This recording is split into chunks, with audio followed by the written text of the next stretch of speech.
Hey there everybody, Pete Pardo here from Sea of Tranquility. Welcome to another edition of our Questions and Answers show. Today is Saturday, February the 9th? Yes, it is. We're here in February already, second week. Winter's just flying by. So we've got a bunch of questions that have been asked by you guys over the last week, and I'm going to try and get to as many of them as I can today. So let's dive right in. So the first one today is from Knicks Texans fans number 1. And the question is, hey Pete, look forward to these every week. Who is the most overrated musician at every standard rock band position in your opinion? Vocals, guitar, bass, drums, and keys. Kind of a tough question, but I'm going to rattle off a few. And again, I'm not saying any of these guys are terrible, but overrated in my opinion, certainly. Vocals, Axl Rose. Guitar, and some of these guys are not with us any longer, or actually one of them isn't. Kurt Cobain, guitar. Bass, Nikki Sixx. Drums, Lars Ulrich. And keyboards, Jeff Downes. And again, like I said, I'm not knocking Jeff Downes. I don't think he's a terrible keyboard player. I just think he's a little bit overrated. It's not as great as some people seem to think he is. He plays fine for a lot of the stuff that he does. Maybe not the best player for Yes. Perfectly fine in Asia. Nice enough guy. But overrated, I think a little bit. As far as the other guys are concerned, yeah, whatever. We could do a whole show on that. But just some quick answers here. I'm sure there's other guys I could slot in, but that's just off the top of my head. From David, well beloved. Dave from Cardiff, Wales here. Love the shows. Firstly, Without You is a Badfinger song covered by Harry Nilsson. Got a sticker for the Welsh bands. All right, you got me. Okay, so on last week's show, I said that Without You was a Harry Nilsson song covered by Badfinger. It's the other way around. You got me. It's an honest mistake, and at least a half a dozen you pointed that out. So glad everybody caught that. So I'll never make that mistake again.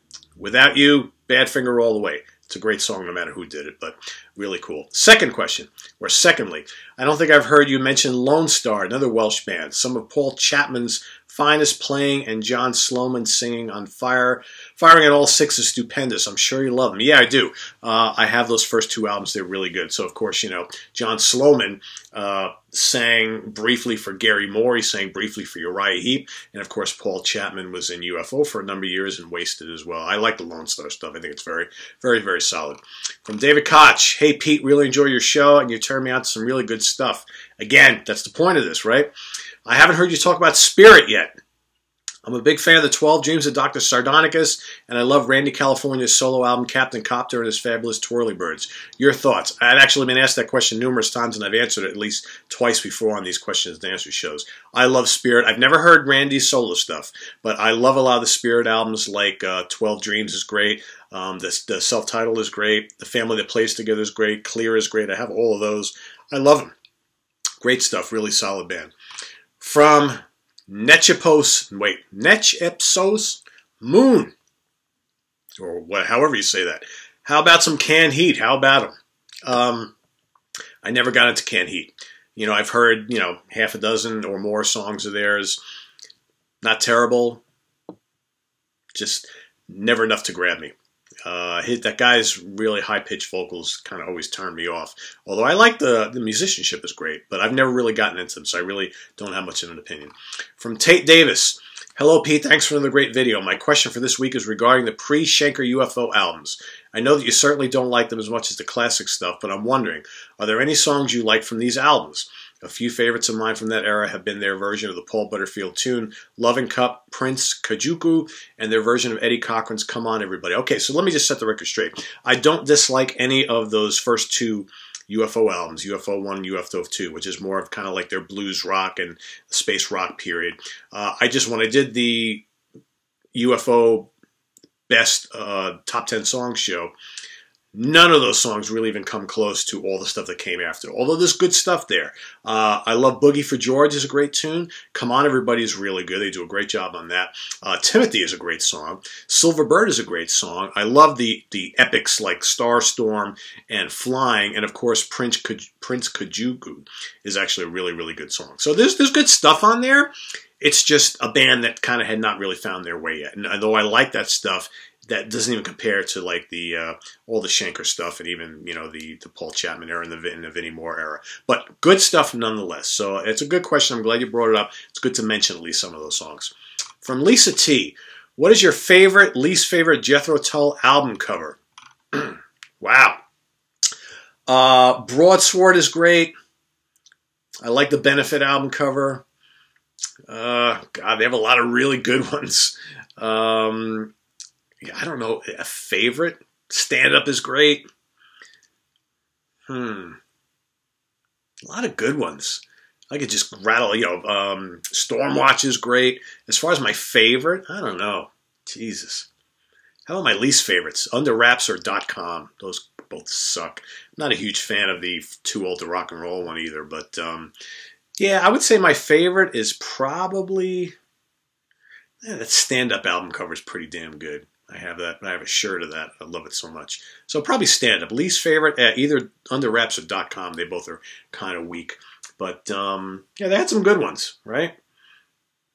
Yeah, Songs from the Wood is pretty cool too. Aqualung's, iconic, obviously. Beer from the Sloop Brewery that I went to today. Good stuff. All right, from Rock Fanatic. Howdy, Pete. Just to get it out of the way, thanks for dedicating time and attention towards underrated bands and introducing me some in the process. Anyways, I was listening to Deep Purple. That's a good thing. And my sister, who hates rock, started barking at me about how they're terrible and that a pop group like TLC is much better. I dismissed what she said, but thought that a comment antagonizing acts of two different genres, eras, and mindsets does kind of make for an interesting comparison. My question is, what's your take on such a statement? Is it even fair to compare the two, and how do you personally deal with people who make snarky remarks about your music taste? You know what, dude? I think that a good majority of the general public are very ignorant when it comes to music. They like what they like, and they like their one or two or three bands, and like what they hear on the radio. They like what they saw on MTV, and that's like the extent of it. If they appear at the Grammy Awards, it's a big deal, right? Oh, they're great, but oh, who's this old fart band? Whatever. So it is what it is. You're not going to change their opinion, right? So I have long decided not to have those battles. Something my wife always says is like, is this the hill you're going to die on, right? So I've stopped having arguments with people who you're obviously not going to get through to, who are so close-minded on their musical spectrum that they can't begin to comprehend any band that's not played on the radio or on Spotify, that's not, like I said, they're not walking down the red carpet aisle at the latest award show or whatever. That people are just like, whatever's popular here and now is what I'll listen to, and that is what it is. Nothing wrong with TLC. Good for what they are. I mean, I don't much care for them, but had a ton of hits, really popular. But again, even TLC, that was, what, a decade and a half ago? So your sister needs to move on too. So she's listening to some stuff that's just as old. Well, not quite, but that's old too. So if she's going to be listening to a R&B pop dance act that's already almost 2 decades long gone, give a little love to Purple, right? But a completely different style of music. So you know what? You're never going to please everybody. You're never going to make people conform to what you like. So you just have to appreciate and love what you love. And if you can spread the word of the music you like to people who might be open-minded enough, do it, but don't try and fight the battle to someone who already has that wall up, because it's not going to work.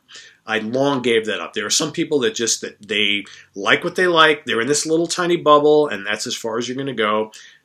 Just, you can't force your stuff on them. It just doesn't work that way. So, but thanks for the question. From John Doe. Hey, Pete, what are your thoughts on the Smashing Pumpkins? Billy Corgan plays Sabbath-style riffs on songs like Heavy Metal Machine and United States, and even guested on Iommi's solo album. Check out Gossamer Live with Uli John Roth. Curious your thoughts. Back in the day, I had Gish, I had Melancholy, I had Siamese Dream, and I liked them for a little bit, but I got rid of those ages ago. And a lot of that whole kind of 90s alternative rock and scene, just the majority of those bands, I grew tired of really quickly. Now, saying that, I think that Corgan is a pretty talented guy. Yeah, he knows how to pump out the heavy riffs. give them credit. There's some of those Smashing Pumpkins albums that are pretty. There's some heavy tracks on those. I just have kind of lost interest in that a while ago. I will say, though, I went to check out the Gossamer Live with Uli John Roth. It's like, what, about 25-minute long live jam from, I think it was on the Rock Palace show or something like that. That's pretty damn cool. And you got to wonder how many of those young fans who were into the Smashing Pumpkins were probably watching that back in the day, thinking, "Who is this long-haired hippie guy with this weird-ass guitar playing all these like noodly guitar things?" They're probably like, "Who the fuck is this guy?" Meanwhile, that's like a guitar legend, right? So now to look back on that now, pretty damn cool. I mean, Uli is open to playing with just about anybody. So I think that was really cool for him to do that. And I think it worked out really well. So you got Uli's like kind of lightning, silky leads going on throughout that whole long, rambling instrumental track, and Billy's Billy and I forget the other guitar player's name, pounding out these heavy riffs and occasional like kind of bluesy rock solos, and then you got Uli there. It's actually pretty neat. Thanks for suggesting that. It was actually cool to watch it. From Alex L. Hi, Pete. Great show, and thanks for your answers. A few short movie questions. Did you watch Anvil, the story of Anvil from 2008, directed by Sasha Gervasi? I'm not an Anvil fan, but the movie is awesome. Yeah, I saw the movie too. I thought it was great. And I didn't mention it in my rock movies last week, but I also thought the biography, the Pentagram biography about Bobby Liebling was also really, really cool. But yeah, I put that in the same category as a story of Anvil. Just a sad story about, a very hardworking band. I never really liked Anvil much. Yeah, they had some good songs, but I always thought Anvil kind of like were just never really on that next tier of some of the other bands that came out around the same time. But they were a hardworking band, and they got screwed over by the record labels and all that kind of stuff. So that whole story, that movie, it's a very sad story, but it's highly entertaining. But you know what? They keep persevering. And that's what you got to do nowadays. Another movie, The Legend of 1900, directed by Giuseppe Tornatore. It's not about rock musician. It is about jazz. Very good movie, worth watching. Never seen that. And number 3, Blow Up from '66, which I've heard of a million times. I've never seen it. Directed by Michelangelo Antonioni. Most likely this movie will be boring for you. I think this kind of movie is not your cup of tea, but the film contains a rare performance of the Yardbirds during the period when Jimmy Page and Jeff Beck were both in the band. That's notorious for that. They're both in there on the same time, and I think that was the only time they ever appeared together. Also in that scene, you can see one man's trash is another's treasure. I cannot say anything more. I will spoil it. Okay, no, I haven't seen those last two, but the first one I've seen. From John Valatos. Pete, on a similar note to last week, I love discovering new music. So, can you do a show on your top albums by artist bands that released only one album and nothing else? Or tell us some of your favorites. My current favorite is Space Shanti by Khan. What a fantastic prog rock album. Yeah, a lot of really good, like, one-album wonders, right? So I jotted a bunch down, so let's just go through them. And there's a ton more. I'm just scratching the surface here. Thunderclap Newman, Hollywood Dream. Jimmy McCullough from Paul McCartney Wings. Good album. Khan, Space Shanty, like you mentioned. Blind Faith, self-titled. Armageddon, self-titled. Derek and the Dominoes, Layla and Other Love Stories. How about some rare prog? Surprise, Assault on Maryland from '77. Babylon, more prog, self-titled from '78. St. Paris with Derek St. Holmes and Denny Carmassi, self-titled from '79. How about Mogul Thrash, self-titled from '71. That's got John Wetton, and I believe that has some guys from Coliseum. Is that the Clemson from Coliseum? I believe. A bunch of other dudes. That's really good. Orange Peel, self-titled. Another really cool, obscure band. 1970. Fuzzy Duck, self-titled from 1971.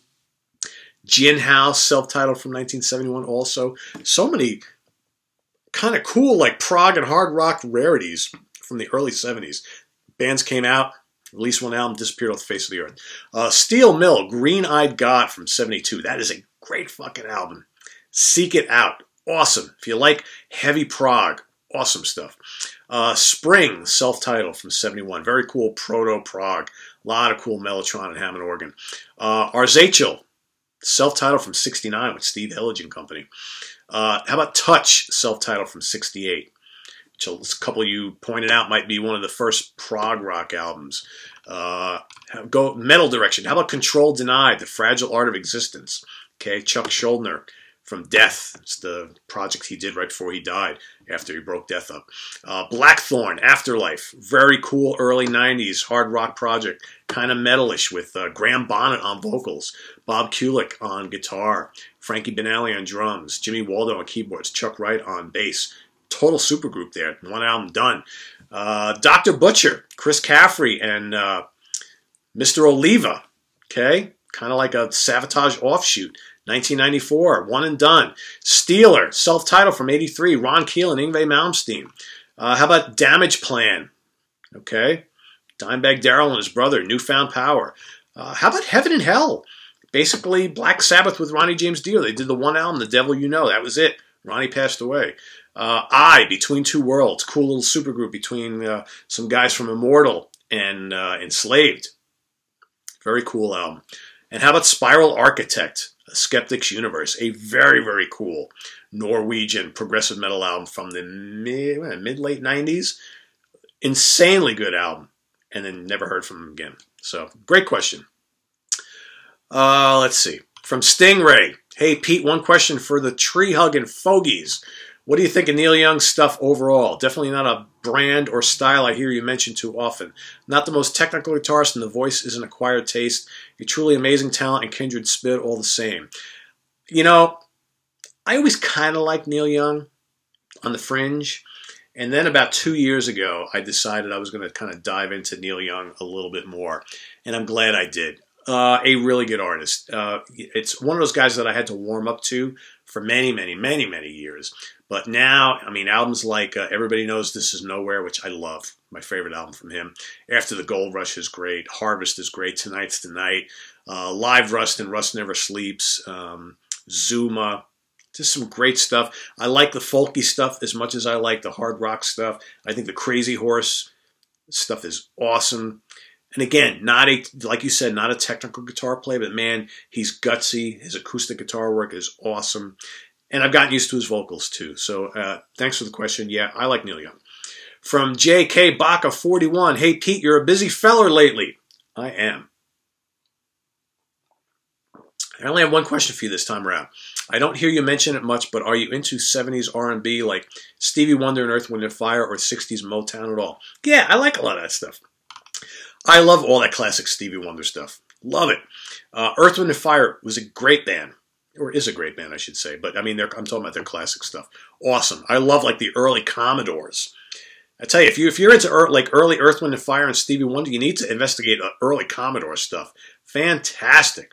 And as far as like some of the Motown stuff, I mean, the Miracles are great. Old Marvin Gaye, the Four Tops, the Isley Brothers, all great stuff. So yeah, I totally can dig that R&B stuff.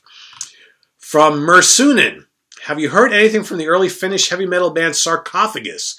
They recorded 3 great albums in the early 80s, Cycle of Life, Envoy of Death, and Mutarninindut, released under the name Kimmo Kusniemi Band due to label demands. All right. They are considered one of the first proper Finnish metal bands and are criminally underrated outside Finland. Some excellent occult heavy metal rock with prog influences and lyrical concepts about the ancient Egypt. Yeah, I had never really listened. I've heard that name for ages, but I went on YouTube here and I listened to some stuff. Reminds me of like early like 70s Judas Priest with some slightly proggish keyboards. I don't really like the vocals much. I think the vocals are actually kind of weak and bring down the rest of the music. But musically, pretty damn good. Pretty solid.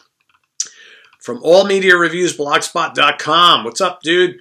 Hey, Pete, my question for the week. Do you know or own, and what is your take on the great Billy Cobham and George Duke live album, Live on Tour in Europe?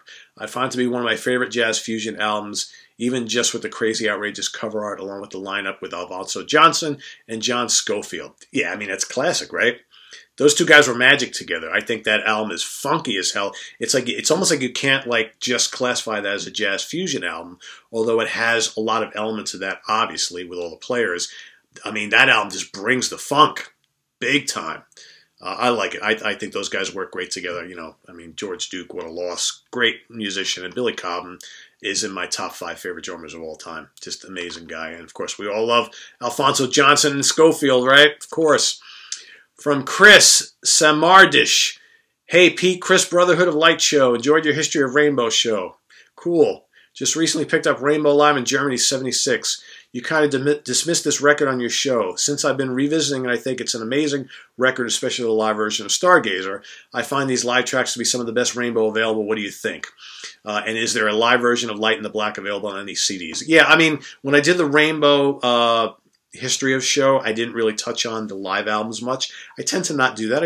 I kind of gloss, talk about the studio albums and may mention, some of the live albums. But again, that live album came out decades after, the original On Stage album. That was put out, in the 90s, I believe. So it's another reason why it's like almost like a Rainbow posthumous type of release. But the Live in Germany is a great album, a great live album, and for my money, more complete than the On Stage album. And I think Stargazer is awesome on that album. In fact, I think it's the best live version of Stargazer you're ever going to hear, because there's not that many out there, right? And as far as Light in the Black played live, I don't have any live versions of that. And I don't know if they ever played that, to be honest with you, with that lineup, to my knowledge. But if anybody knows or hears otherwise, I'd love to know about it. From Luis Roberto. Hello, Pete Pardo. Your channel is brilliant. Thank you, sir. You are brilliant for watching. One suggestion. You could recommend and analyze the history, career, and discography of supergroups and parallel projects in rock history. There are so many, and Lewis goes and mentions a ton of them. Beck Bogart a Piece, Transatlantic, Rosalind Collins Band, Phenomenon, Hughes, Turner, Chickenfoot, California Breed, The Firm, Hughes, Thrall, Contraband, Blue Murder, Coverdale Page, Hughes, Iommi, Asia, Mogwai, Damn Yankees, SOD, Black Country Communion, Union, Voodoo Hill, G3, Black Star Riders, Anderson, Bruford, Wakeman, Howe, Emerson, Lincoln Palmer, blah, blah, blah, blah. There's a whole, he lists 30 of them. Could I do a whole show on supergroups? I think I could. So I will put that on my list of to-dos. Thank you for that idea. From Lonnie Vire. Hope I got it right this time, Lonnie. My question is, I know you've touched on many Southern bands, including the ones I'm about to mention, but I feel like groups like Point Blank, Creed from Memphis, not the Scott Stapp-led group, and Wet Willie were much overlooked until they changed their sound to a much more commercial one. Especially Point Blank and their song Mean to Your Queenie. It got airplay here in the South, but I don't believe it got much elsewhere. Also, I love the second album too. Your thoughts? Okay, Point Blank is a great band. Those first 3 Point Blank studio albums are killer. Southern rock. Like heavy Southern rock. Kind of like Blackfoot, Skinner, ZZ Top territory. Really good. And yeah, their last couple of albums got very commercial. It's almost like a different band. You listen to those first 2-3 albums and you listen to the last couple, you're like, holy crap. They got very commercial. And I own them. I love them. Don't remember ever hearing that stuff played here up in New York, though. So it might have been a South thing. But really great band. Killer guitar work. Love Point Blank. The Creed band I'd never heard before. I only know the other Creed from the 90s and what have you. Never heard the other Creed band. And Wet Willie's great. Wet Willie, even though they were from the South, their sound was never like traditional Southern rock like we know it. Wet Willie were like an R&B band, like a soul band. Wet Willie were kind of like, if the Jay Giles band were from the South, that's Wet Willie. And I think Wet Willie's music is so fun. It's so kind of raucous and upbeat with tons of grooves. I love Wet Willie. And I think Wet Willie should have been huge. And they were a good kind of cult band, maybe a little bit bigger than that, but should have been much bigger than they were. Great question. From Jiff882, what's up, my friend? Speaking of Barclay James Harvest, have you heard Time Honored Ghost? If so, what do you think about it? That was my first Barclay James Harvest CD. I got it because of the cover. Also, it's produced by Elliot Mazar, who worked with Neil Young. I'm a big fan. That's a great album. The cover is gorgeous. That's the first thing, right? You look at that cover, you're like, oh my God, I got to own this. Again, we're talking like album people. Back in the day, we saw good covers. We bought them. Great artwork. The production is so lush and wonderful on that album. Great tunes. You got Hymn for Children, Sweet Jesus, Jonathan. To me, that whole album is just kind of like, they always get compared to the Moody Blues, and I get that. But there's a real Beatles kind of influence going on in that album. It's kind of like the Beatles meet the Beatles meets the Moody Blues. Really good, lush, whatever you want to call that. It's kind of like folk rock, art rock album. It's not full-on prog. It's not straight-ahead rock and roll. It's kind of like straddles the line. I mean, a lot of that Barclay James Harvest stuff is just great. From Stuart Fagley. Hi, Pete. Like everyone else who comes here, I love your channel. Thank you. I love to hear that. Especially this Q&A show. I'm so happy you guys love this show. It's like, a lot of work goes into putting these together, but I'm glad you guys get a lot out of it, so it's cool. Given how many of your shows I've watched, I can't recall the name Pat Travers coming up. I'd mentioned Pat before. Come on, Stuart. I'd be interested to hear your thoughts on his music. Crash and Burn is one of my favorites, as is Hot Shot. Thanks. Well, here's your homework. If those are your two favorites, and I'm wondering if that's all you know by him, absolutely go out and get immediately Heat in the Street, Putting It Straight, Making Magic. Radioactive is damn good too. Black Pearl is really good, but most of all, you got to get the live Go For What You Know album. One of the best live albums of the 70s. I love Pat Travers. He is an amazing guitar player, an amazing singer. He's got so many great songs. One of the most underrated hard rock, blues rock guitar players, vocalist, artist of the last 40 years. Amazing, amazing musician. And if you ever get a chance to go see him live, do it. He still kicks ass. From Bren Stew. Okay, how about a top 10 songs of Saga, a great band that is ending a 40-year rockin' career that went under the radar. Bren, where you been? I have mentioned numerous times that they're on my top 10 songs list to do. It's coming. Just got to get to it. I got a lot on my list. From Arnaud B. Hey, Pete, what do you think of the band, the Enid? You're like the fourth person that's asked over the last couple of weeks. I honestly, in my life, I've listened to a lot of stuff. I've never really listened to much Enid stuff. I know bits of the Airy Fairy Nonsense album. It's the only one I've really heard any from. I probably should dive in deeper. Let me know what the best top 5 Enid albums are to get. Anybody, okay? And I'm happy to dive into them. Second question from R.B. Are you familiar with the American band Master Cylinder? Their single album called Elsewhere from '81 is fantastic. They sound like a cross between Happy the Man and the Muffins. Yeah, that's a great album. Kind of Canterbury jazz rock / prog from Texas. Yeah, I hear more Muffins and more like kind of the Canterbury stuff like National Health in their music than Happy the Man, but little bits of it. I hear more jazz and Canterbury than like American prog, but really, really good kind of, unknown oddity from the early 80s from Texas. From Matty Boy Walker. Matty, hold on a second. I'm going to take a sip of my beer here. Hey, Pete, I apologize for my confusing typing last week. Oh, that was you? Yeah. You're not the only one. There's numerous people who do that. Which of these 4 rock bands from the 2000s do you prefer? The Answer, Blackstone Cherry, Airborne, or Wolfmother? And of the 4, who do you think is the most relevant? All right, I don't know about the most relevant, but The Answer and Airborne both are like vying to be the next AC/DC. And while they're both good bands, I only need one AC/DC. So I really, honestly, don't really pay much attention to either one of them. I've heard plenty from both. They're both good bands, solid bands, but man, I don't need another kind of band doing the AC/DC thing, in my opinion. But they're both good, both very solid. Wolfmother I like a lot. I love the groove and the heavy riffs of their music, and I think they really are touching on some like really cool like heavy rock stuff from the 70s. Their output is very sporadic. And, it's like a revolving door of musicians, mostly the main guy, the singer, guitar player, whatever. But I like everything I've heard by Wolfmother. However, out of all these bands, I think Blackstone Cherry rocks. They are like the best contemporary Southern rock band out there. I saw them live, open up for Government Mule back in, the spring of 2018. I thought they were great. They are like modern day Southern rock. Their music is catchy. They got crazy twin guitars. The music rocks. It's heavy, but it still feels Southern. It's got some jam element to it. So I like them the best out of all of them, but I love Wolfmother too. As far as who's the most relevant, I don't know. I'm gonna pick Blackstone Cherry. From Brian Harris. Hi, Pete. Really enjoy your shows. Was wondering if you prefer going to concerts alone or with others. Well, of course with others, right? But I do go occasionally to a show by myself. I'm going to go see, like I needed to go see him again. I didn't, but I'm going to see Judas Priest again. I saw him twice last year in the spring by myself, although I'm going to see people I know there, but I'm actually going by myself. I'm sitting by myself. I'm driving there by myself. But it's Priest and Uriah Heep, so I got to go. But I probably go to maybe one show by myself a year or every 2 years. I generally go with people because sometimes, especially if I have to travel far for it, I'm like, not going to go. But if nobody else wants to go, I'm not going to bother going.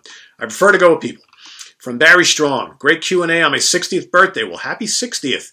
Thanks for answering my question, Pete. Anyway, my question for this week is, can you compare the solo work of Steven Wilson's compared to his former band Porcupine Tree? Personally, I cannot get into his solo work. Your thoughts, please. I mean, you know, I listened to Porcupine Tree all throughout the 90s and through most of the, you know, early, mid 2000s. And I got very used to having Porcupine Tree always there, a new album every year, every other year, and just really digging on that band. And then Steven Wilson decided to kind of, you know, put that to rest and do a solo career. And to my ears, what's funny is throughout most of the time where he was fronting Porcupine Tree, he used to always like kind of like bash progressive rock and say that, you know, we're not prog rock and all that kind of stuff. But then he goes and breaks up that band and he starts a solo career. And it's like he's now embracing the tag of progressive rock. And most of the stuff he's put out has been prog, to my ears anyway. You know, other than that one more recent album, which was more like kind of like art rock slash pop. But I think he's remixing a lot of the classic prog albums. So I get a lot of contradiction in what Steven Wilson says. But I personally like his solo stuff. It's a little more epic than the Porcupine Tree stuff. It's not as accessible, I don't think. Because I think a lot of that Porcupine Tree stuff is just, that stuff should have been huge. So I like both. I honestly don't. I think Porcupine Tree is dead. I don't think he's ever going to resurrect that again. He said something in the media recently that led me to believe that he's never going back there. And it's like, you know what, to him, Steven Wilson was always Porcupine Tree, so I don't need that band anymore to just keep doing what I'm doing. And that Porcupine Tree was always an extension of just him anyway. So like it or not, I think that's the way it is, right? From MWO486, are you familiar with guitarist Bill Frisell? He is one of the more creative and wide-ranging guitarists around. He's been at it for many a year and still tours. Highly recommend. Yeah, I love Bill. He's a great guitar player.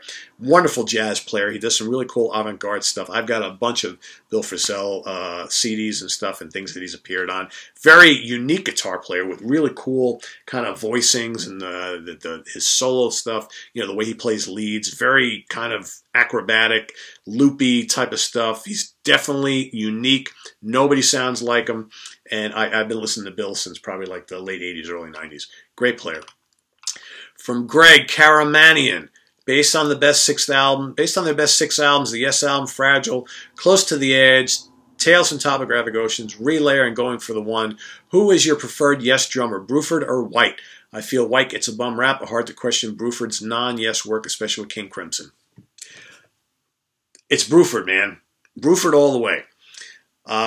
Not to knock Alan White's work on those Yes albums, because it's fantastic.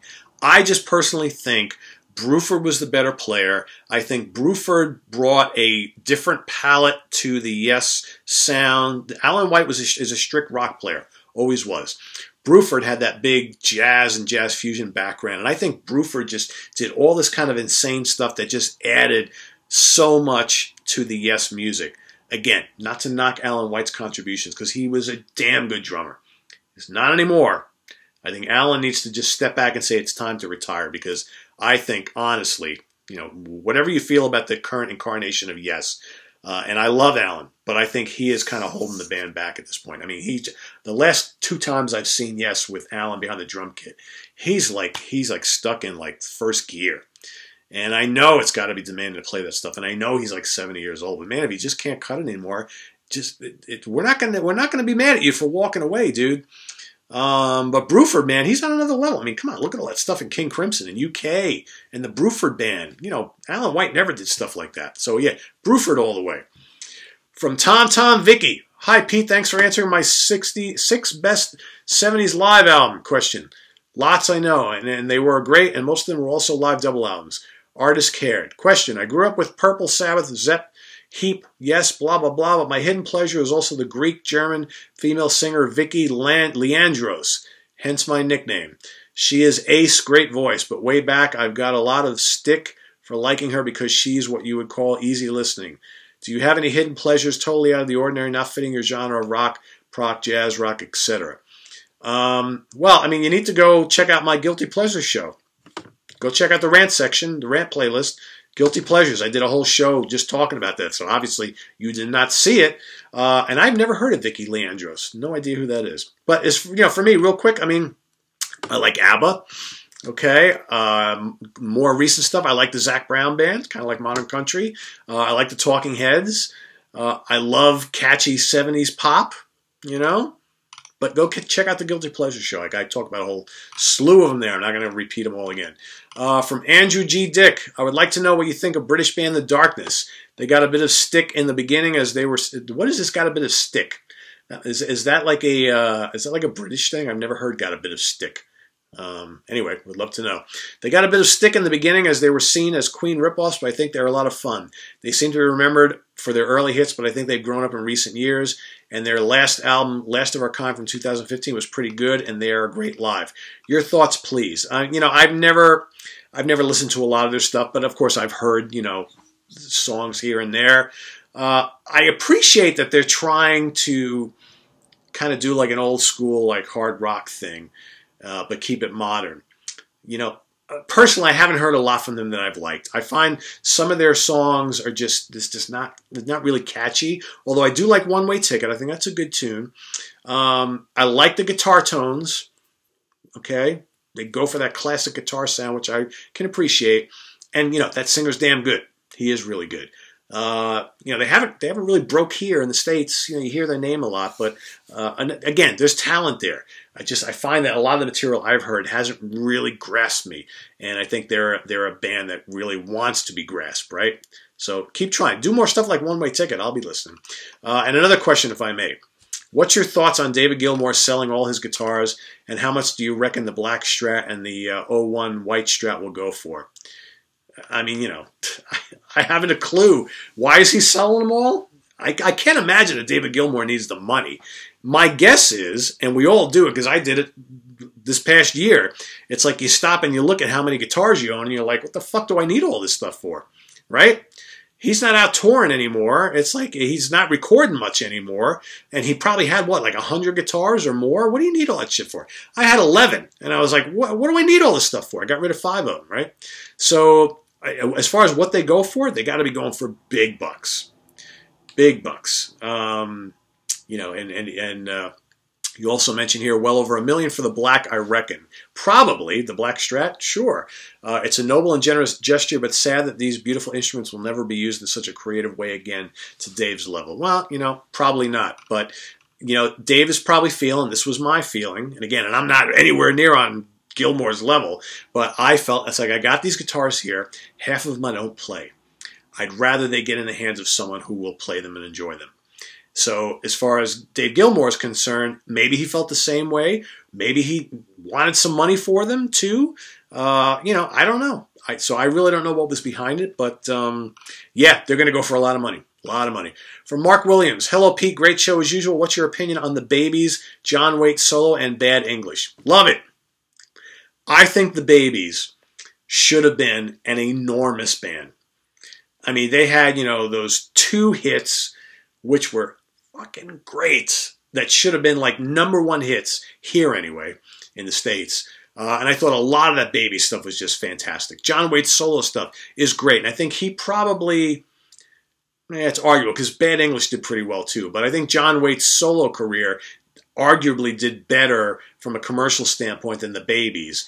I think the Baby stuff is better. But John Waite had some really good solo stuff. Bad English were a great band. I mean, those 2 albums are really good. And they had some success with that. But I think, Journey was always going to get back together. And I think that was just a stopgap for some of those guys, Neil and what have you. But I love I saw Bad English live. I thought they were great.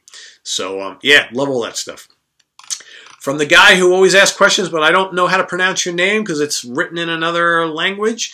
Hey, Pete, I have 2 questions for you. First, what's your favorite Stargazer live version, Rainbow or Dio?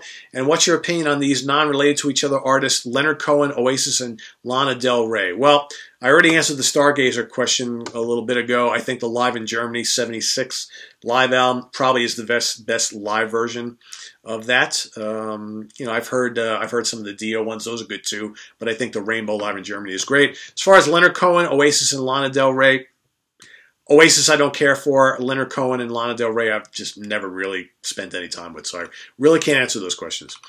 From Forrest 20, how far from Watkins Glen are you, and are you going to Woodstock 50? I'm about 3.5 hours, about 220 miles from Watkins Glen. You know what? I haven't seen any lineup for the Bethel or Watkins Glen, so I don't know what's going on for any of them. We'll see. Am I willing? I'm 53 years old. Am I willing to camp out for 2-3 days amidst hundreds of thousands of people? I don't know. In '69, would I have liked to do it if I was old enough? Yes, but we'll see. From Luis Carrillo, hello Pete, great show. I'm always discovering good music here. Question: like yourself, I'm a big Jethro Tull fan, but we all know that Ian Anderson's once rich and full voice has gone downhill for some years now. In your opinion, what was the last Tull album where Ian's voice was still intact?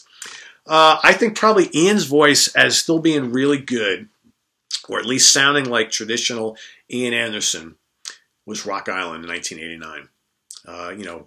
Whether you love that album or not, I think it's a pretty solid Tull album, but I think that's the last album he really sounded like Ian Anderson.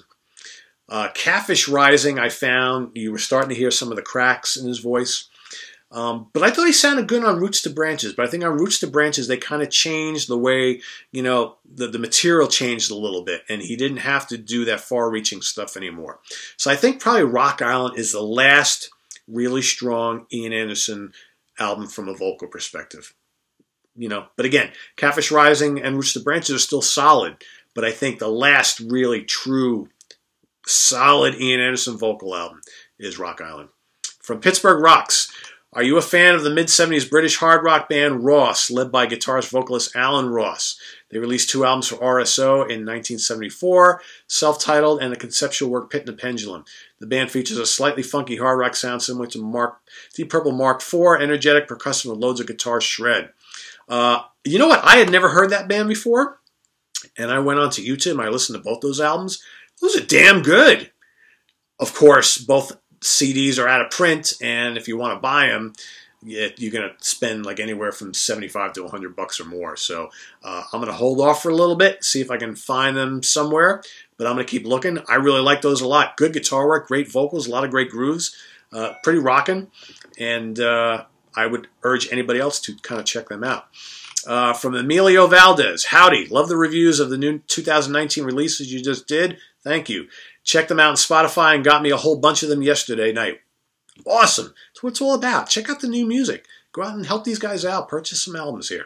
Got a question. Do you dig Pharoah Sanders? What about a top 10 albums of the man? I'm just going through a Pharoah Sanders binge listening phase myself. Honestly, I've only ever heard Karma and the Tauhid, Tauhid albums. Those are the only ones I've ever heard. I don't own any of them.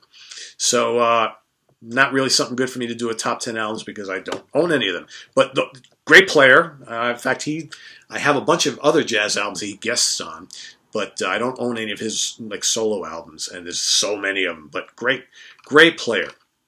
From Steve Syme, since you're a baseball fan, Pete, designated hitter, yay or nay? Okay, well, here's how I feel about that. The DH should have never been introduced to the American League back in, God, what was that, the late 70s. I'm a traditionalist. I would rather see both leagues without the DH, but we have to go there now because you've got the American League who's had it forever. They have that extra batter who in most cases is a slugger, right, or whatever, and whenever you do the interleague play or in the World Series, the American League teams always have the advantage because they've got that extra batter, because let's face it, most pitchers can't hit for shit. And as much as I love all the strategy that goes on in the National League, I do. I'm a Met fan. I'm a National League fan. It's like the game's got to change at this point because they've already gone halfway. You got to finish it up. So although I'm against it from a traditionalist perspective, you got to make the change. So Steve says here, I personally am glad my Brewers switched to the National League. I'm sure you are, right? Because that's the way baseball is meant to be played. But it's got at this point, it's got to go. You either get rid of it in the American League and put a lot of guys out of work, or you introduce it in the National League and give some guys who, you know what's like with free agency right now. You got all these guys who are like, part-time first baseman and outfielders. They're not really good in the field anymore, but they can still hit, who can't get a freaking job, right? Well, if you implement the DH in the National League, there's jobs for them now. So as much as I don't like it, and it's got to happen at this point. It really does. From Thorn Clown 81, I'd love to hear your take on the solo career of Steve Hillage, the guitarist of Gong in the early 70s. In my opinion, he's a great player, overall musician with a uniquely positive vibe to his music. A great player. A very unique player, different player. I think, nobody sounds like Steve Hillage. Really kind of the liquid guitar lines, very expressive player. I love the stuff he did with Gong. The Arzachel album is great. Khan is great. I like the stuff he did with System 7. I only have his 2 solo albums, Fish Rising and L, which I think are the first 2. But yeah, great player. Great player. Another question here also. I wonder if you're familiar with the U.S. synth prog duo Zombie. Oh yeah. If not, their 2009 album Spirit Animal ought to knock your socks off. The horror synth stylings of Carpenter and Goblin are obvious influences on their sound. Yeah, they're a great band. They've had some really, really good releases, and weirdly enough, they're on Relapse Records, which is like a strange place for a band like that to be, right? They normally extreme metal label, but yeah, they're really good band. Great stuff. It's like you take like Goblin and put them into the modern day, and that's kind of what you got there. From John Hodgson, what's your opinion on the 70s New York City scene, particularly the New York Dolls, Patti Smith, Television, Talking Heads, Lou Reed, the Ramones, Richard Hall, etc., and do you dig Iggy Pop? I'm not a huge fan of that whole kind of, whatever you call that. It's like kind of like post-punk, right? The New York Dolls, some fun stuff. Never a huge fan. Patti Smith I never really got. Television, I can appreciate their music. I never really got it myself. Talking Heads I do like. Lou Reed I never really got into much. I have his great live album, which is awesome. But I just never liked the Ramones. I was never much of a big early punk guy or punk guy in general. I like some of the early Stooges stuff. I do. Their first couple albums are great. I never really got into Iggy's solo stuff. So again, a lot of that scene, I like the Blondie stuff, but that's a little bit more pop new wave. But yeah, I just never really, I was a metal guy when all this stuff was going on, or a real hard rock guy, and I just never grasped onto that scene. But I can understand the influence there. There's a lot of great bands there who've done a lot over the years. From L. Franklin. Hi, Pete. I just discovered by way of the Beat Club videos the all-female band Fanny. I really dig them. Have you ever heard them? CDs are really hard to find and are expensive. I had never heard of them before, ever. So I went onto YouTube, of course, like you did, and I watched a bunch of stuff. I saw a bunch of live videos. God, they're all over the map, musically speaking. It's like hard rock and blues rock and pop. Like breezy pop, a little bit of prog I heard somewhere in there. Very eclectic band, very talented band, right? All female band. And I went into Amazon. You can actually get like 2 or 3 of their albums for reasonable prices on CD on Amazon. Like within $15 or something like that. But a couple of them I saw were like $40, $50, $60 and up. But you can get some of their stuff. Check Discogs too. You might be able to find some of theirs. From Melora Loves Darkness. Pete, please keep me up on the awesome stuff that you share with us. 2 questions for you. Your opinion about Wolfmother and Jack White and his various projects, bands.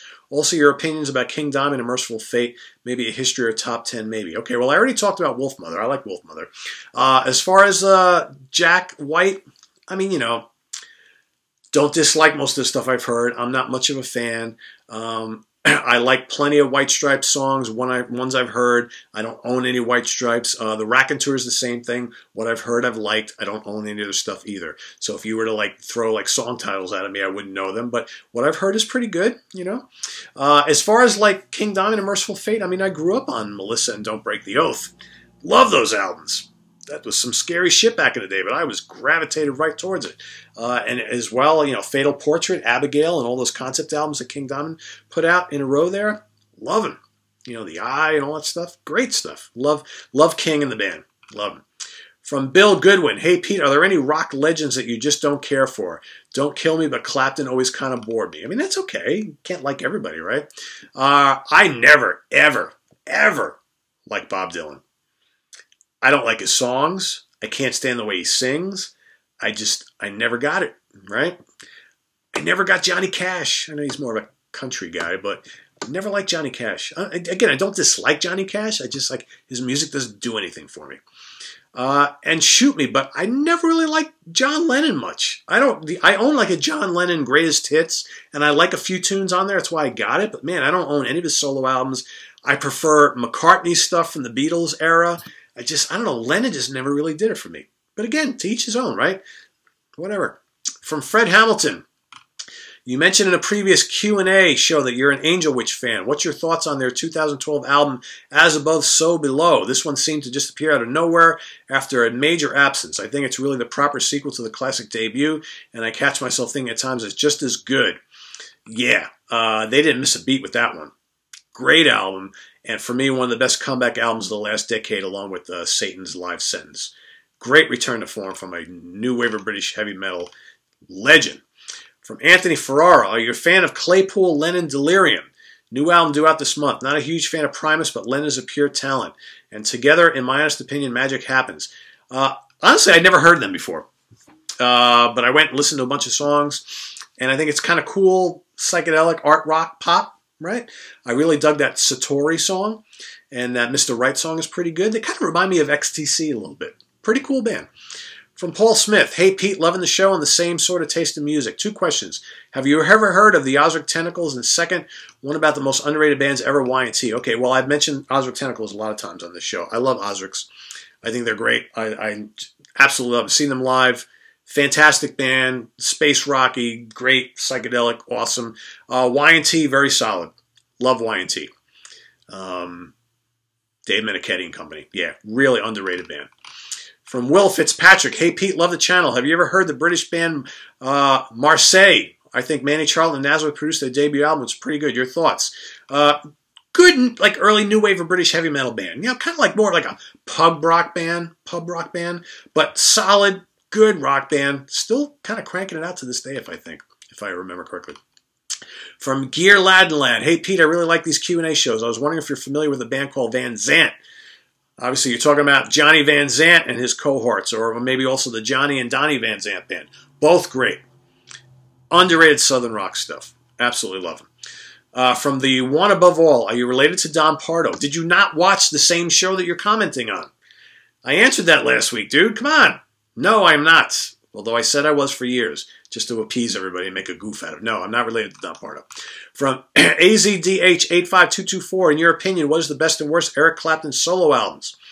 You know, I think the self-titled is the best, especially from the 70s. That's a good album. The later albums that came after that were very laid back, but I kind of like them. They're decent enough. Slow Hand is good. You know, they're okay. I think the self-titled one, the first one, is the best out of those. But I think in the 80s, he kind of like redeemed himself a little bit and kicked things up a notch. You know, Behind the Sun, August, and Journeyman are both very, very good. But yeah, for the most part, a lot of Clapton's solo stuff is just kind of like, it's okay. Another question from Gear Lad.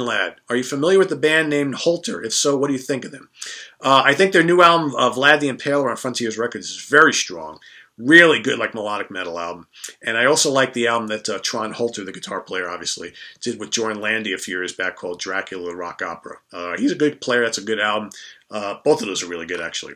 From Jamie Laszlo, okay, here's a pretty simple question. What do you think of Gojira? Personally, I love them. So do I. Unique sounding, kind of genty death metal band. I love Gojira. They're powerful. Great live, too. From Adam Lamari, what are your opinions on the semi-recent female-fronted metal band Huntress? Great band. Classic metal through and through. What a sad loss, you know? Jill Janis. Really, really sad loss. Good band. Beautiful woman, too. It's just a shame. You know, this whole, you know, people committing suicide. You hear about it way too much lately. From Mike F. Do you like Evergrey and Iron Savior? And do you like Jorn Landy's stuff? Thank you for your time. Yes, yes, and yes. Evergrey are awesome. Check out their new album, The Atlantic. Iron Savior, very good power metal band. They have a new one coming out, too. And Jorn Landy is probably one of my favorite, like, kind of like hard rock power metal singers of the last, like, decade. He's awesome. From Pickaxe 3, my question to you is, do you think the launch of MTV back in the 80s helped or hindered rock music? Did music videos enhance or take away from the music, or is there no correlation between the two? I absolutely think that MTV ruined a lot of things, because then it became more about image over substance, and it wasn't about the songs anymore. It was about, if we have one catchy hook in the tune, and we have a bunch of, like, you know, scantily dressed girls and the teased hair, and we throw some maybe sexy looking cars in the video, people will watch it. Yeah. I totally think that the whole MTV video thing ruined music.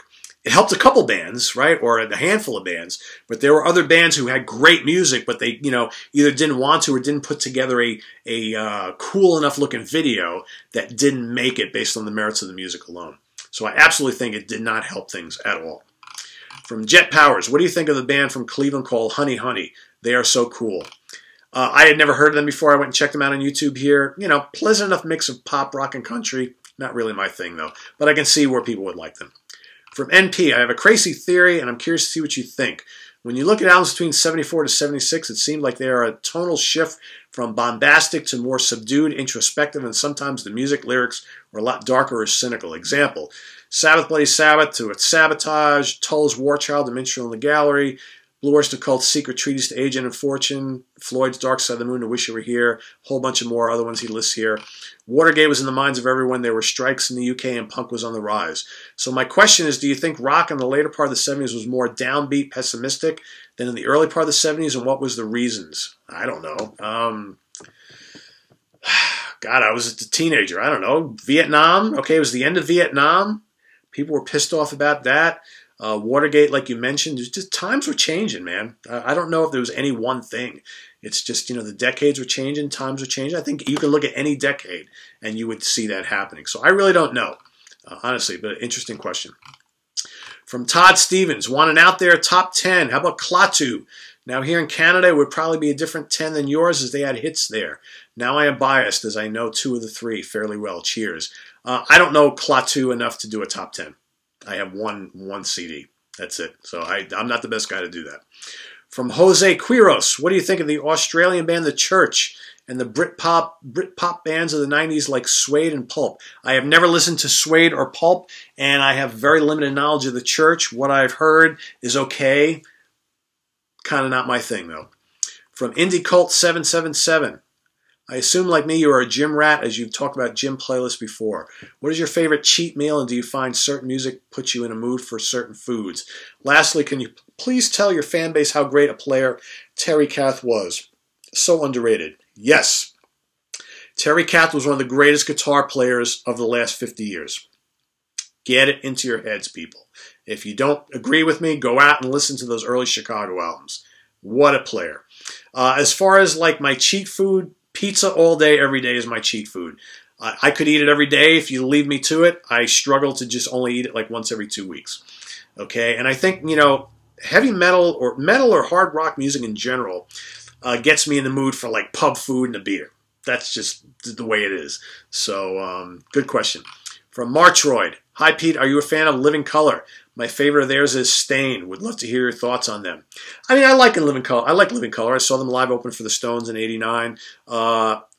Vivid's a great album, the debut. Time's Up is great. Stain is great. A little known fact, Corey Glover, their singer, lives in my town in Newburgh, New York. He lives like maybe 3 miles from me. Very cool, huh? He's actually singing for a band tonight at a little music club here. So there you go. From Michael Gibson. Hi, Pete. What are your thoughts on the stoner metal band Spiritual Beggars and the Canadian heavy metal band Anvil? I think I've answered the Spiritual Beggars question before. I love them. Michael Amott's band. I think they're dynamite. If you love stoner, yes, but classic 70s heavy rock mixed with some stoner stuff. If you love Mark III era Deep Purple, the last bunch of Spiritual Beggars albums are must-hears. As far as Anvil goes, I'm not a huge fan. I like some of their tunes here and there, but overall I'm not a really big fan. From Dan Odin. This is not the first time I brought this up in comments to your channel. Not going to go hardcore and pester you to death about it, but I'll keep occasionally re-mentioning this band. The prog metal band Carnival from Perth, Australia is a band I really like your opinion concerning. We've talked about this before. I like Carnival. Musically, I think they're great. I don't always like their vocals, though. I think the vocals are kind of all over the place, and a lot of the vocals, to my ears, sound very kind of new metalish, like late 90s, and it sounds kind of gimmicky to me, but that's just my opinion. Musically, though, I think they're awesome, and I think the singer has a great voice. I just don't like a lot of the phrasing that he uses, and he tends to dip into that, and I don't want to mention rap metal because it's not rap metal, but I like some of those bands in the late 90s, those new metal bands, were doing a lot of that kind of herky-jerky metal voice thing there, and it just kind of rubs me the wrong way. But I think their music is phenomenal. They're such talented players. So, again, just my opinion. I know a lot of people really dig them. From Scalagrimmer. Hi, Pete. My question for this week's show probably came in too late. Sorry if somebody asked it on an earlier show, but I don't think so. Do you know great prog albums that never got released on CD? And I'd like to know what your favorite prog bands are, French prog bands are. As far as prog albums that never got released on CD, I don't know. Everything I've ever wanted to hear is on CD, so I have no idea. None that I'm aware of. Favorite French prog bands? How about Ange, Helden, Tull, Gong, Pulsar, Mona Lisa, Moving Gelatin Plates. On the more metalish side, how about Morgulbull, Spheric Universe Experience, some good proggish stuff from France there. From Tom Fisher, fantastic show as always. Thank you. My question is whether or not you play out in a band situation or jam informally. If so, what type of music do you find yourself playing most often? Keep up the great work and thank you. I don't play in a band. I haven't played in a band since the early 80s. Or mid-80s, I should say. Yeah, early mid-80s. and I don't jam with other people. I just kind of play for me. I sit and pull out the guitar. I got the guitars. I got a couple amps here, lots of effects. I just do it it's just a fun little hobby thing. What do I mostly play? I'm playing like kind of classic hard rock and metal stuff, blues rock stuff. I don't do it to make money or to go. I don't record anything. It's just a fun thing for me. I like collecting guitars and I like, just jamming out myself here. That's it. Nothing too complicated. From Charlie Haynes, Pete, love your shows. Visually, what's your top 5 concerts you've attended from a visual perspective? Okay, good question. Rainbow and the Scorpions, Madison Square Garden, 1982. Rainbow had the big eyes thing, which was awesome with the lasers coming out. Pink Floyd, Yankee Stadium, I think I was 92. That was visually amazing. My only time I saw Floyd. Trans-Siberian Orchestra at Madison Square Garden, 2010. Flames and strobes and lasers, awesome. Yes, from Madison Square Garden, 1991, the Union Tour, amazing. Iron Maiden, Radio City Music Hall, 85, Power Slave Tour. What a production that was. Giant Eddie, the Sphinx, and all that kind of shit. Judas Priest, Meadowlands Arena, 1984, Defenders Tour. They had the big, Defenders, Creature, all that kind of shit. Some cool stuff. For Mikaro Borges, is there any albums that are considered classics but you just can't get into? For me, for example, I just can't stand Mastodon's Leviathan, and I think From Mars to Sirius is pretty overrated from Gojira. But I like both bands. For me, how about Green Day, American Idol? Classic, not for me. Nirvana, Nevermind. Pink Floyd, The Wall. I like a handful of tunes. The rest of it I find completely overrated. I just don't get it. 9 Inch Nails, The Downward Spiral. Just don't get it. But people love it. From Rainbow Deep, when do you think we'll get a new album from my favorite band of all time, Deep Purple? I just heard. I watched a video from NAMM last week. Steve Moore said they are going into the studio fairly soon, so look for a new album from them either later this year or early next year. I can't wait either. From Robert, Out of My Mind X, as a comic book collector, what are your top 5 concept albums that will make for the best comic book adaptations in your opinion? Also, what is your opinion of AOR Hard Rock Legends Giant?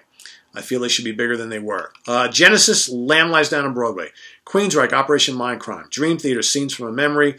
Wasp, The Crimson Idol. How about Blue Oyster Cult, Imaginos. Alice Cooper, From the Inside. Yes, Topographic Oceans. All would make good comic books, I think. I think Giant were a great band. Those first 2 albums of Dynamite, they should have been huge. I agree. From Garrett Munton. Hi, Pete. I'm loving your channel. I've got 2 questions. What do you think of the Steely Dan song Here in the Western World? I like it. Good tune. Okay. Also, would you do a History of Camel video? They're my current favorite band. Perhaps. We'll see. I just did hopefully you saw the top 10 songs, right? From Earl Joy. Pete, which version of Fleetwood Mac do you like the best? I love the original lineup. Then Play On is a masterpiece. I love it too. I love that early blues stuff. Man, those early... Hold on. Someone's calling me. I don't know. But those early, Buckingham Nicks era band albums, those are great too. So a great band. I like all the eras. From Lawrence Terwilliger. Hi, Pete. Are there any albums that you know of that are like Led Zepp 2 for headphones? Also, can you recommend a good set of headphones? On a previous show, I don't own any headphones other than like little buds for iPod, so I'm not a headphone guy. So I really can't help you there, and I can't tell you which are the best for headphones as far as album goes. From Vladimir, St. Petersburg, do you recommend Man for Man's Earth Band? If so, which albums? Glorified Magnify, what a great band. Messin, Solar Fire, The Good Earth, Nightingales and Bombers, The Roaring Silence, Watch, and Angel Station are my favorites. Must hear. Kevin Smith, Kingdom Come over Greta Van Fleet. Matter of preference, right? I like Greta Van Fleet. From Niels Beals, hello Pete, love your shows. Do you know any Danish bands? DAD, Sandman, Dizzy Miles, Lizzie, Mew, Ravenettes, Cheers. I don't know any of those bands. However, Beyond Twilight, Manticore, King Diamond, Merciful Fate, Nemec, Mercenary, Pretty Maids, Pyramids, love all those guys.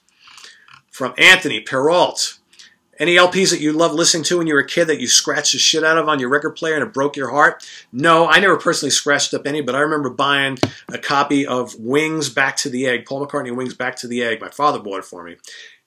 Skips on all sorts of songs. We returned it to get another one. Skips in the same parts of those songs. Returned it, got another one. Same deal. I finally gave up. So I grew up listening to that album, just knowing the songs based on where the skips were. So when I actually got the CD years later, I was like, oh, it's kind of cool not hearing this without the skips, right? Last question from Rick Labont. I know this show specializes in prog, hard rock, and metal. Do you cover it all when discussing 70s, include your love affair for blues rock and southern rock? Therefore, I wondered, in your massive CD collection, do you collect the blues masters such as Muddy Waters, Willie Dixon, B.B. King, Howlin' Wolf, Sonny Boy Williamson, Robert Johnson, etc., or the pioneers of rock and roll from the 60s? Chuck Berry, Elvis Presley, and Jerry Lee Lewis. I don't have any albums by any of those guys. No, I have B.B. King, that classic live album. That's it. And then the second part of Rick's question is, the other question is, of all of Mike Portnoy's projects or albums he was on, from Flying Color, Transatlantic, so on and so forth, what are your top three? Dream Theater, Transatlantic, Sons of Apollo, but the Neil Morse Band is coming up close there. That's all I got. I got friends waiting for me downstairs. We are going to go see a Jethro Tull cover band, so I'm going to leave you till next week. Visit us on the web at www.seatranquility.org. We're on Facebook, we're on Twitter. We're here on the mighty YouTube as often as possible. So take care. Leave your questions and answers for next week's show in the comments and feedback, and we'll see you next week. Take care.